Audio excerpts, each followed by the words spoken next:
रोजाना यूपी चुनाव का अपडेट जानने के लिए क्लीन न्यूज यूपी को सब्सक्राइब करना बिल्कुल ना भूलें। तो चलिए जानते हैं आज की 10 बड़ी खबरों को।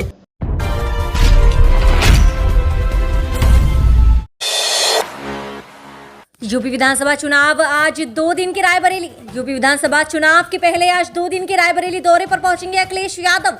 विजय यात्रा की करेंगे शुरुआत। समाजवादी पार्टी के राष्ट्रीय अध्यक्ष एवं पूर्व मुख्यमंत्री अखिलेश यादव शुक्रवार को रायबरेली के 2 दिवसीय यात्रा पर पहुंच रहे हैं। वह जनपद की सभी 6 विधानसभा क्षेत्रों में जनसभाएं कर पार्टी के पक्ष में माहौल बनाएंगे। पूर्व मुख्यमंत्री अखिलेश यादव का रायबरेली का सघन दौरा पहली बार हो रहा है। वह सभी विधानसभा क्षेत्रों में जनसभाएं करके पार्टी के पक्ष में माहौल बनाएंगे। दूसरे दिन उनकी पहली जनसभा सदर विधानसभा क्षेत्र के मुंशीगंज में होगी। दूसरी जनसभा ऊंचाहार विधानसभा क्षेत्र में संबोधित करने के बाद सलोन विधानसभा क्षेत्र में जाएंगे। यहां जनसभा को संबोधित करने के बाद पूर्व मुख्यमंत्री अखिलेश यादव लखनऊ लौट आएंगे। सीएम योगी की बड़ी घोषणा, गरीब महिलाओं को इलाज के लिए 5 लाख रुपए अतिरिक्त देगी यूपी सरकार। मुख्यमंत्री योगी आदित्यनाथ ने गुरुवार को विधानसभा में घोषणाओं की झड़ी लगा दी है। उन्होंने गरीबी की रेखा के नीचे जीवन यापन करने वाली असाध्य रोग से पीड़ित महिलाओं के इलाज के लिए 5 लाख रुपए अतिरिक्त देने की घोषणा की है। उन्होंने ये पैसा प्रधानमंत्री आयुष्मान भारत योजना या मुख्यमंत्री जन आरोग्य योजना में 5 लाख दिए जाने के अलावा दिया जाएगा। इस हिसाब से कुल ऐसी महिलाएं 10 लाख रुपए तक का इलाज करा सकेंगी। मुख्यमंत्री ने कुष्ठ रोगियों की पेंशन में भी 500 रुपए की बढ़ोतरी करने का ऐलान किया है। उन्हें 2500 की जगह 3000 रुपए दिया जाएगा। विधानसभा में सपा पर बरसे सीएम योगी, बोले समाजवाद एक रेड अलर्ट, इससे मुक्ति मिलनी ही चाहिए। उत्तर प्रदेश विधानसभा के शीतकालीन सत्र में अनुपूरक बजट और लेखा अनुदान पर अपनी बात रखने के दौरान मुख्यमंत्री योगी आदित्यनाथ लगभग 2 घंटे पूरी ड्रॉ में दिखे। भाजपा सरकार की तमाम उपलब्धियां गिनाने के साथ ही उन्होंने उदाहरणों और संस्मरणों से पिछली सरकारों को आईना दिखाया। समाजवादी पार्टी को कटघरे में खड़ा करते हुए कई गंभीर आरोप लगाए। कहा कि सपा सरकार में माफियावाद, भाई भतीजावाद और बंदरबाट ना होती तो उत्तर प्रदेश देश में अग्रणी होता। सीएम योगी आदित्यनाथ ने कहा कि जनता भी मानने लगी है कि अब बहरूपिया ब्रांड बन चुका है। समाजवाद एक रेड अलर्ट है, इससे पूरी तरह मुक्ति मिलनी चाहिए। योगी ने कहा कि इस देश को ना समाजवाद चाहिए ना कोई और वाद, इसे बस राम राज्य चाहिए। यूपी को देश के सबसे लंबे गंगा एक्सप्रेसवे का मिलेगा उपहार। पीएम मोदी 18 दिसंबर को करेंगे शिलान्यास। उत्तर प्रदेश के एक और एक्सप्रेसवे का उपहार मिलने जा रहा है। प्रधानमंत्री नरेंद्र मोदी 18 दिसंबर को शाहजहांपुर जिले में गंगा एक्सप्रेसवे परियोजना का शिलान्यास करेंगे। इस दौरान वह रेलवे ग्राउंड पर जनसभा को भी संबोधित करेंगे। उत्तर प्रदेश की योगी आदित्यनाथ सरकार ने 36.230 करोड़ रुपए की लागत से 594 किलोमीटर लंबे गंगा एक्सप्रेसवे परियोजना की स्वीकृति पिछले साल 26 नवंबर को दी थी। उत्तर प्रदेश के मेरठ से शुरू होने वाला गंगा एक्सप्रेसवे देश का सबसे बड़ा एक्सप्रेसवे होगा। इस एक्सप्रेसवे पर भी वायुसेना के विमानों के आपातकालीन टेक ऑफ और लैंडिंग में सहायता के लिए 3.5 किलोमीटर लंबी हवाई पट्टी बनाई जाएगी। यह हवाई पट्टी शाहजहांपुर जिले में बनाई जानी है। पूर्वी उत्तर प्रदेश से पश्चिमी उत्तर प्रदेश को एक सूत्र में पिरोने वाला गंगा एक्सप्रेसवे सीधे राष्ट्रीय राजधानी एनसीआर से जुड़ेगा। खास बात यह है, निषाद रैली में कल मंच पर होंगे अमित शाह और सीएम योगी, हो सकती है बड़ी घोषणाएं। आगामी विधानसभा चुनाव को लेकर एक बड़ी चुनावी रैली आयोजित होने जा रही है। भाजपा और निषाद पार्टी की सरकार बनाओ अधिकार पाओ संयुक्त रैली आगामी चुनाव के मद्देनजर काफी महत्वपूर्ण मानी जा रही है। भाजपा का निषाद पार्टी के साथ गठबंधन होने के बाद ये पहली संयुक्त रैली है, जिसमें केंद्रीय गृह मंत्री अमित शाह, मुख्यमंत्री योगी आदित्यनाथ, उप मुख्यमंत्री केशव प्रसाद मौर्य व डॉक्टर दिनेश शर्मा, भाजपा के प्रदेश अध्यक्ष स्वतंत्र देव सिंह, निषाद पार्टी के अध्यक्ष संजय निषाद के साथ मंच साझा करेंगे। यूपी में चुनावी सरगर्मी के बीच बड़े दल छोटे दलों को साथ लाने में काफी सक्रियता दिखा रहे हैं। सपा भी इन दिनों इसी अभियान में जुटी है। भाजपा ने भी निषाद पार्टी सहित कई दलों के साथ गठबंधन किया है। अभी देखना दिलचस्प होगा कि अखिलेश यादव की इस रणनीति को तोड़ने में भाजपा किस प्रकार सफल हो पाती है।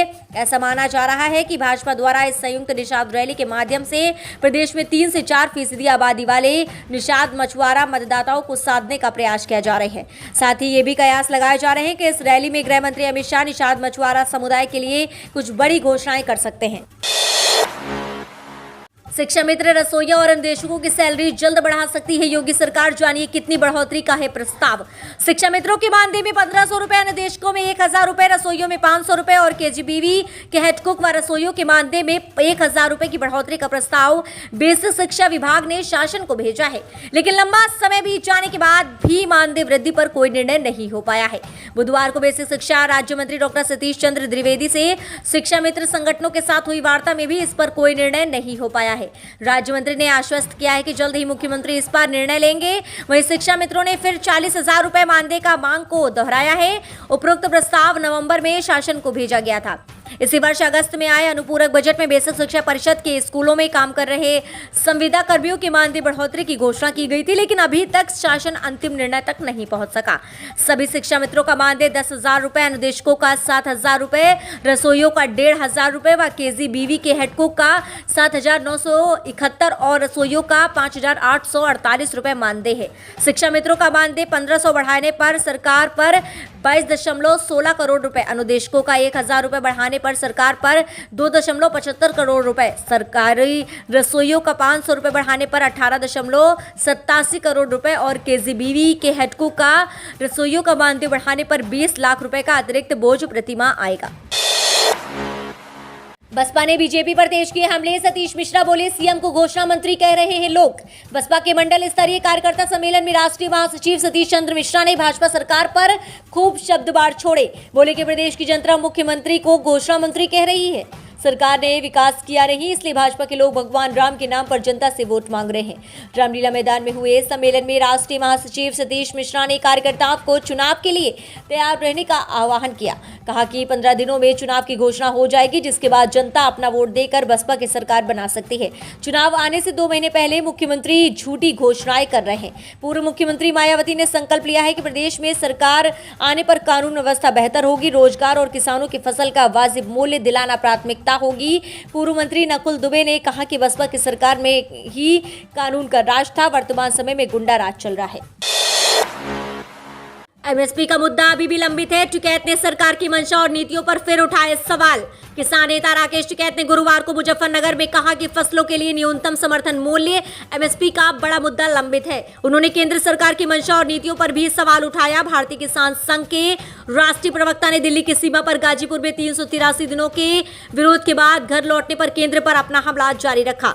आपको बता दें कि संसद के द्वारा दिल्ली की सीमाओं और देश के कुछ अन्य हिस्सों में किसानों के निरंतर विरोध के बीच 3 विवादास्पद कृषि कानूनों को निरस्त कर दिया गया था। मुजफ्फरनगर में सर्वखाप के मुख्यालय सोरम गांव में आधी रात के बाद एक भीड़ को संबोधित करते हुए टिकैत ने कहा, देश में एमएसपी का बड़ा मुद्दा बना हुआ है। एमएसपी मिलने से बड़ी राहत मिलेगी। उन्होंने कहा फसलों या खेतों को कोई नुकसान नहीं होगा। योगी सरकार अपने आखिरी महीने करेगी 150 करोड़ का प्रचार। पिछले 1 साल में न्यूज चैनल अखबारों को दिया था 160 करोड़ रुपए का विज्ञापन। यूपी विधानसभा चुनाव से ठीक पहले आखिरी 1 महीने में योगी सरकार 150 करोड़ रुपए विज्ञापन में खर्च करेगी। सरकार ने बजट में जिसका जिक्र किया है, इससे पहले उत्तर प्रदेश सरकार ने पिछले साल प्रचार में 160 करोड़ रुपए खर्च किए थे। दूरदर्शन के एक पत्रकार की ओर से आरटीआई के तहत मिली सूचना के अनुसार योगी सरकार ने अप्रैल 2020 और मार्च 2021 के बीच न्यूज चैनलों और अखबारों को विज्ञापन देने में 160.31 करोड़ रुपए खर्च किए थे। बीते 2 साल का आधे से ज्यादा समय लॉकडाउन में निकला, इसके बावजूद इतना खर्च किया गया। योगी सरकार बनते ही प्रचार में 10 करोड़ रुपए खर्च हुए। योगी सरकार अखिलेश यादव की सरकार से विज्ञापनों में खर्च करने में कहीं आगे रही। योगी आदित्यनाथ की सत्ता संभालने से 7.5 महीने तक सरकार ने करीब 10 करोड़ रुपए खर्च किए। सूचना के अनुसार एलईडी वैन से प्रचार कराने में वित्तीय वर्ष 2017-18 के शुरुआती 7.5 महीनों में 9 करोड़ 92 लाख 68,792 रुपए खर्च किए थे। उत्तर प्रदेश विधानसभा चुनाव जैसे जैसे नजदीक आ रहा है, सभी राजनीतिक दल अपने अपने दावे पेश कर रहे हैं। ये देखना बड़ा दिलचस्प होगा किसका होगा यूपी, किसकी होगी जीत, किसकी बनेगी सरकार। क्या आएगा यूपी में योगी राज या जीतेंगे सपा प्रमुख अखिलेश यादव। आइए बात करते हैं उत्तर प्रदेश 2022 विधानसभा चुनाव के ओपिनियन पोल के बारे में। आज तक के अनुसार बात कर लेते हैं यहाँ पर किस पार्टी को कितनी सीटें मिल रही हैं, कौन सी पार्टी उभर कर सामने आ रही है। आपको बता दें बीजेपी को यहाँ पर मिल रही है 212 से 224 विधानसभा सीटें। वहीं समाजवादी पार्टी के हिस्से में आ रही है 151 से 163 विधानसभा सीटें। वहीं बात कर लेते हैं बहुजन समाज पार्टी की, तो बहुजन समाज पार्टी के खाते में आ रही है 12 से 24 सीटें। वहीं कांग्रेस को मिल रही हैं 2 से 10 सीटें, अन्य के हिस्से में आ रही हैं 2 से 6 सीटें। अब आपको क्या लगता है कि अब की बार किसकी सरकार बनेगी यूपी में, किसका होगा यूपी? सबसे बड़ा सवाल यही है। इस बारे में आपकी क्या राय है? हमें कमेंट के माध्यम से अपनी राय बताना बिल्कुल ना भूलें। आपकी राय हमारे लिए बेहद जरूरी है।